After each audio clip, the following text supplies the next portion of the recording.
बिस्मिल्लाहिर्रहमानिर्रहीम। आज यकम मार्च 2025 है और कल से रमज़ान मुबारक शुरू होने वाला है। रमज़ान मुबारक की तैयारी के हवाले से कुछ अहम और ज़रूरी बातें अर्ज़ करना है।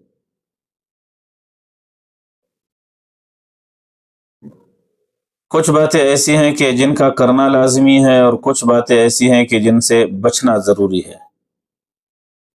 सबसे पहली बात यह है कि रमज़ान मुबारक से पहले पहले हम तमाम गुनाहों से सच्ची तौबा कर लें।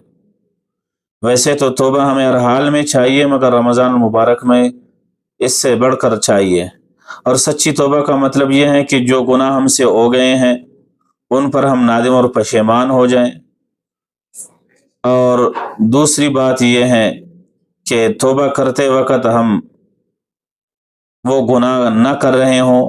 और तीसरी बात यह है कि आइंदा न करने का पुख्ता इरादा हो। जब ये तीन शराइत और अज्जा हमारी तौबा में होंगी तो हमारी जो तौबा होगी वो सच्ची और पक्की तौबा होगी। सबसे पहली बात यह है कि हम सच्ची तौबा करें और गुनाहों से दूर रहे। दूसरी बात यह है कि रमज़ान मुबारक का महीना है तो रोज़ा उस तरह रखे जिस तरह के हमारा रब चाहता है। और रब चाहे रोज़ा जब हम रखेंगे तो इसका मतलब ये होता है कि अल्लाह तबारक व तआला हमारी इस इबादत को कबूल फरमाएंगे। और रब यही चाहता है कि जिस तरह उसकी मंशा है हम उसी तरह रोज़ा रखेंगे। तो सिर्फ खाने पीने से अपने आप को बंद न रखे, बल्कि हम आंखों से भी गलत न देखे, कानों से गलत न सुने, जबान से गलत न बोले, हाथ से गलत चीज़ें न पकड़े और पाँव से गलत की तरफ न जाएं। यानी हमारा सारा का सारा जिस्म रोज़ादार हो। तो इस रोज़ा को कहते हैं वो रोज़ा जिससे रब राज़ी होता है। और तीसरी बात यह है कि रमज़ान मुबारक में आदमी वैसे भी सहरी और इफ्तारी के लिए उठता है, तो सिर्फ खाने पीने के लिए हम ना उठे, बल्कि वो तहज्जुद का वक्त होता है तो तहज्जुद भी पढ़ ले। सारा साल अगर आदमी को मौका नहीं मिलता है तहज्जुद पढ़ने का तो ये बेहतरीन मौका है तहज्जुद पढ़ने का।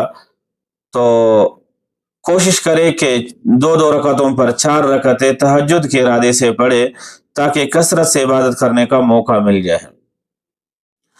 और एक तैयारी ये भी है कि कुरान करीम के साथ ताल्लुक़ ज़्यादा रखे, कसरत से तिलावत करे, हर वक्त तिलावत ही में मसरूफ़ रहें। और जो हाफिज़ कुरान है वो कोशिश करे कि सिर्फ देख कर कुरान पाक न पढ़े, बल्कि रकातों में, नमाजों में, नफल नमाजों में वो कुरान पाक पढ़े। एक तो ये है कि कुरान पाक भी पुख्ता हो जाएगा, दूसरी बात यह है कि तिलावत के साथ साथ नमाज का भी अजर सवाब मिल जाएगा। और एक तैयारी ये भी है कि अगर हाफिज कुरान भी नहीं है तब भी वो लंबी लंबी रकतें पढ़े और कसरत से नफल पढ़ा करे, कि ये इबादत का मौका है और हर बार ये मौका नहीं मिलता। एक तैयारी रमज़ान मुबारक में ये भी शामिल है कि हम कसरत से दुआएं करें, लंबी लंबी दुआएं पढ़ें। ज़ोहर के बाद, असर के बाद का वक्त को हम अल्लाह तबारक व तआला की जानिब से अपने लिए गनीमत समझे।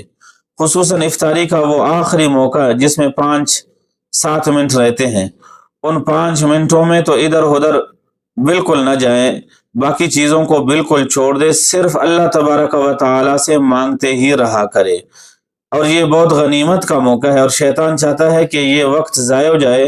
और हमें होशियार रहना चाहिए कि ये वक्त ज़ाय होने न दे, बल्कि अपने रब से खूब गिड़गिड़ा कर और दिल जमई के साथ रब से मांगे। सातवीं तैयारी ये भी है कि रमज़ान मुबारक में मुलाकातें बंद कर लें, और जो ज़रूरी मुलाकातें होती है वो तो कर ले, लेकिन इजाफी मुलाकातें बिल्कुल बंद कर ले, ताकि कसरत से इबादत। इसी तरह जिन दोस्तों को सोने की अंगूठी पहनने की आदत है तो वो सोने की अंगूठी भी उतार दें, इसलिए कि सोने की अंगूठी पहनना ये तो हराम है। ऐसा ना हो कि रमज़ान मुबारक में हम सवाब भी कमा रहे हों, कि रोज़ा रखे हैं, तिलावत कर रहे हैं, तरावी पढ़ रहे हैं, और दूसरी जानिब सोने की अंगूठी पहन रखी है और जिसकी वजह से हमें गुनाह भी मिल रहा होता है। तो रमज़ान मुबारक में गुनाह का दर्जा भी तो बड़ा होता है। इस वजह से ऐसे काम न करे। किसी भी दांत की अंगूठी न पहने, क्या ज़रूरत है इसकी, मर्द तो वैसे भी खूबसूरत होता है, जेवरात तो औरतों के लिए होती है।